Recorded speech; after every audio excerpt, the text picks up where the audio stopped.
40 years ago today, on Friday the 22nd of July 1983, one of the most culturally significant television programmes of all time, and my favourite TV programme, The A-Team, was shown for the first time in the United Kingdom on the ITV network.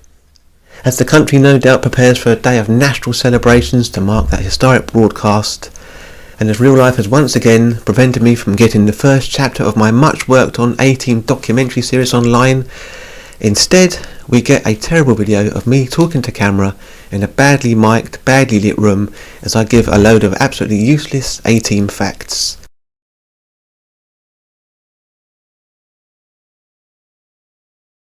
I have to say I hate talking to camera. It's not my normal style. Normally I do a lot of fast cutting clips and narrate over the top. So I just wanted to get something out for today, so let's see what a disaster this turns into. But either way, that first episode was shown at 8:15 in the evening. ITV had promoted the series pretty heavily for the previous couple of weeks. They lead the A-Team into a new all-action series next Friday on ITV. Watch out for the A-Team. And that first broadcast pulled in 10.6 million viewers. As the ratings increased over the year, the popularity went up also as Mr. T hit the front of the TV Times. And the 4th of November episode, The Only Church in Town, from the second season, became the most watched episode in the UK of 1983, clocking up 14.6 million viewers. And the following year, the ratings increased even further, and the episode shown at the tail end of 1984, Showdown, which is the memorable episode with the imposter A-Team, that became the most watched episode in the UK of all time, pulling in 16.6 million viewers. And me being me, I have actually researched the most watched episode in the US, but I'm feeling mean, so I'm going to wait for the video series or the book that I'm writing until I give you that one. But either way, as I check my notes to see where I'm up to, because I'm not stopping, let's have a look at the TV Time listing for that week. As we can see here, as I cut in, as well as the listing for the episode, we've got a stock photo slightly badly cut over here. Further back we've got an article which, as well as a stock photo from Holiday in the Hills. We've got another very common first season shot here. These pictures were taken at the tail end of December 1982 during the production of the second episode of the series, The Rabbit Who Ate Las Vegas. If you know your A-Team, you'll know that in the pilot episode, Face was played by a different actor, Tim Dunnigan, after Dirk Benedict, whom the character was written for, failed his own audition, as he puts it. But these pictures here are stock first season shots, although in the US they did, when they promoted the episode, they did use a team shot featuring Tim Dunnigan.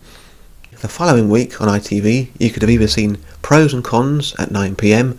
or Black Day at Bad Rock at 7:30 p.m, depending where you lived, because in the old days of ITV regions that's how it worked. Although for much of the A-Team's first run episodes they did network the programme because it was so popular, unlike things such as Knight Rider and Chips, which literally varied depending where you were in the country.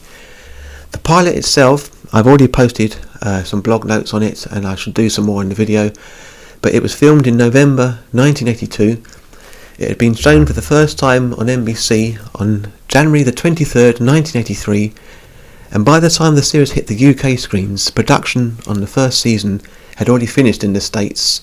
The 9th of April had been the last filming day for A Nice Place to Visit, which is the last episode both broadcast and production-wise of the first season, and preparations were well underway already for the second season. And when ITV ran the programme in the UK, they went straight from the first into the early second season, so we caught up with them a little bit. As with most episodes, ITV had the rights to show the pilot up to 3 times. They repeated it again in August 1987, and some ITV regions chose their third option to show it in May 1994 when George Peppard passed away, and they showed it as a tribute. Movie-length action and adventure with Peppard in his most popular TV role as Colonel Hannibal Smith. A tribute to George Peppard. The A-Team, today at 3. By the way, I am saying Peppard correctly. The Brits tend to say Peppard, and certainly we've got a Peppard Common a few miles away from where I live. But in the case of George Peppard is correct, and indeed he was always correct, as he told people. It's kind of like Lance Legault. His name was written Lance Legault, and often people would say it that way, but it was Lance Legault. And Mr. T was just Mr. T, and no one dare argue with that really. So there you go. What else have I got here? Let's see. When I first started this channel, as well as planning the book, which I've been planning for several years, and I'm really determined to get out sometime before the 50th anniversary, my idea for this YouTube channel originally was to pick my top 11 episodes of various TV programmes. If you're watching on YouTube, you'll see down there it says up to 11, hence the title. And I was going to do a 20-minute overview for each programme, starting with the A-Team.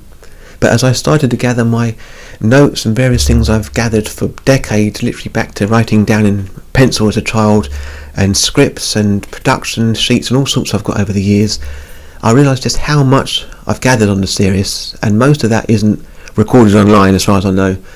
So the project kind of grew. Originally I was going to get a video out for the 23rd of January, the US release, and that didn't happen. And I thought I'd get the first chapter when I broke it down, which is an hour long by the way in its current form. I was going to get that ready for today, and that didn't happen. So here we are, just rambling to camera, but I'm determined to gather these facts beyond the standard stuff that goes round and round, such as, do you know the upper half of the A-Team band isn't black? Well, I know that because I put that on Wikipedia myself some 22 years ago. Do you know that not all versions of the A-Team band have a sunroof? Well, yes, I know that because 6-year-old me used to rewind my off-air copy of the Bells of St Mary's and freeze frame it to examine the lack of sunroof, and on the roof you've got the reinforcement tape where Face's stunt double Norm Howell lands on the roof so he wouldn't fall through it, and for the rest of the series you can see that tape remaining in place. All the common stuff like that is pretty much out there and well known and goes round and round to different websites. I just wanted to gather more stuff really, more obscure stuff like early casting choices, the origins of names. Steve Cannell loved to take names of people he knew and such and adapt them. Certainly the character names, the origins of those I've covered. One of them's absolutely perfect, which is a rubbish hint, but anyway, we're going to look at things such as ideas for episodes which were written down but never turned into a script. We've got scripts that were written but never filmed. We've got things such as Scotty the Guard, who does appear in one episode, but it goes much beyond that. It goes beyond the A-Team. There's a whole backstory to him, and I've covered that, which is fairly interesting to people like me. So hopefully that'll be okay. And my main thing, which I'm really excited about, is the working title for the series, which I had to work really hard to track down. When Brandon Tartikoff at NBC gave Steve Cannell and Frank Lupo the bare bones idea for the series, originally Cannell hated the title The A-Team. He said it was too on the nose, in his words. He didn't like it at all, and briefly they did consider an alternate working title, which it seems Dirk Benedict, when he auditioned and didn't get the role, was at the top of his script. I think the other actors, I think Dwight Schultz had it on his as well, a briefly considered working title, and I kind of got wind of it a few years ago, but I needed to check the exact wording, and anyone who knows me will tell you I became obsessed with trying to track it down. I finally got it a couple of months ago, and I'm not going to tell you what it is right now. You'll have to buy either the book or watch the video series. Although, if I put it in the video series, you're not going to buy the book. I haven't thought that one through, really. But either way, that's the kind of things I'm going to put into the videos, and it'll be more than me just rambling away looking horrendous with my hair everywhere. Before I be quiet, let's turn my note sheet over for a final few notes on the A-Team, which no one in their right mind could care about. This is literally a last minute edition before I finally upload this video, otherwise it'd be the 23rd of July. By the way, the man you can see on the right here in this shot from the pilot, that's Joe Swirling Jr., the associate producer of the A-Team for its entire run, as well as most, if not all, other Cannell shows, including the Rockford Files. I just wanted to follow up on the rubbish hint I gave about Perfect. I'll share that one with you for now because that's possibly the favourite thing I've found so far. This actually dates from the 1960s, when Stephen J. Cannell had just finished university. He'd got married to his wife Marsha, and he was working for his father Joseph in his furniture company. Joseph, by the way, his father, became Joseph Rockford in the Rockford Files name-wise. Again, Steve Cannell loved to rework names. And while Steve Cannell was doing that and trying to break into the writing business, his wife Marsha had joined a amateur dramatics group called the Assistants League 9 O'Clock Players. And you can see here shots from their October 1965 production called The Pale Pink Dragon. You can see Marsha Cannell here. Believe it or not, this is Hannibal the White Cat. As far as I can determine, this is the origin of the name Hannibal and how it came to Stephen Cannell's attention in the first place, later to be used in the A-Team. Nice. In some strange way, it seems even more apt considering both George Peppard and the original choice to play Hannibal, James Coburn, were both known in later life for their white hair. I think this is probably my favourite piece of A-Team related trivia that I've sourced for this project. As far as I know, it hasn't been recorded anywhere else ever. I don't think anyone else out of the immediate circle of production crew would even know of it, and I just wanted to share it with you on this special anniversary. Anyway, back to the final bit of me rambling on. Nice edit there, as I managed to knock things everywhere, but I'm not starting this again because I want to get this video out sometime today, and that's why I hate recording to camera. But either way, I've meant to say also, I've gone beyond the A-Team into the Cannell extended universe, as I like to call it, because he and the guys he worked with used to love, firstly he used to like taking people's names and putting them in episodes, and you can see the same names repeating themselves over and over, and you can see different ideas and scripts and lines appearing throughout his works. Certainly the Rockwood Files in the early 70s, so much of that bled into his later programmes, including things like the A-Team. And I don't just mean Colonel John Howling Mad Smith, that's trivial, much deeper than that. Things like The Greatest American Hero, which buffed up production, just finished as the A-Team started. In fact, in one episode you can see one of the American heroes doubles driving the A-Team van, and Babs Greyhosky has actually told me of an interesting link between the Greatest American Hero titles and the A-Team titles. One influenced the other, which again fascinated me, and I'm not going to tell you now because I'm feeling very mean. And even beyond the Cannell world, things such as Knight Rider and the A-Team didn't just share the cover of Look in one week. If we trace back, which I've done, they're kind of joined at the hip in so many ways. So I've gone into all that, and just useless things such as episode titles, working titles, which were changed before they hit the air. My favourite, I think at the minute, I'm going to have to read it because it's so clunky I can never remember it. Lift Tab, Pull Forward, Push Back, which became Trouble Brewing, which I'm glad they changed because that's a horrendous title. Trouble in Wheels was first known as Full Throttle, but they decided to change that when they realised they could recycle some music from The Greatest American Hero.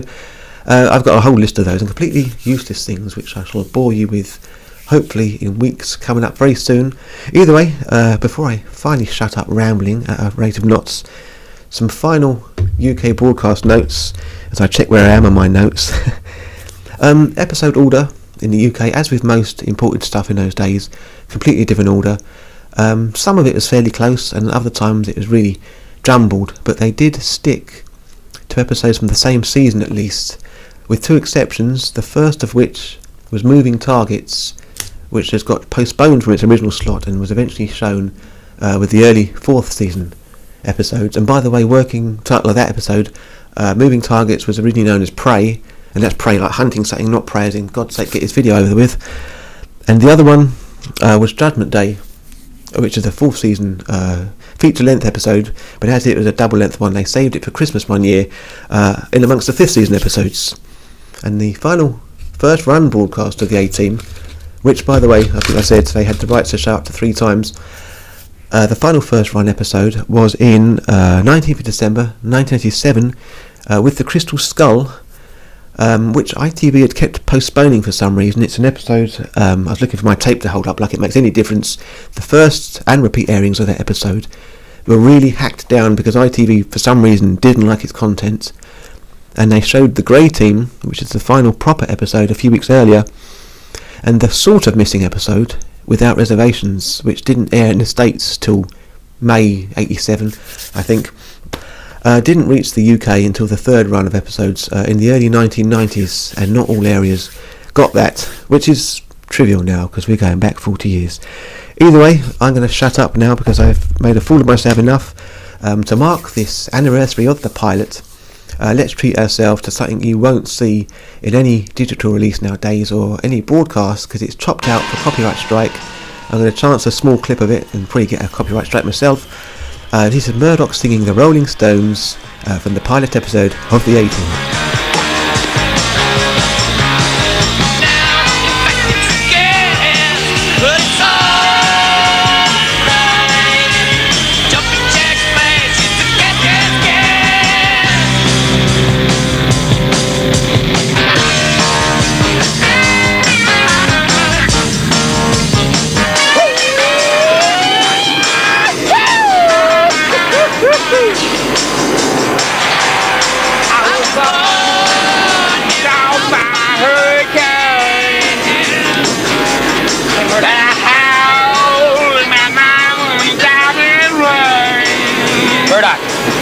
wanted me to... But it's alright. Hey! What is that place, man? How you doing? Look, Hannibal wanted me to tell you we're headed to Acapulco. Oh, I don't have no flight plans from Mexico. I can follow off the coast, but we don't have enough fuel. Better if I swing by. Oh, and by the way, just one extra thing quickly, because I'm feeling unusually generous. That most watched episode in the US was actually the second season episode, Water Everywhere. Although I've got to double check that one, so don't take my word for it just yet. And as for that working title, I'm still not going to tell you yet, so subscribe and stay tuned, folks. Right, I'll shut up now.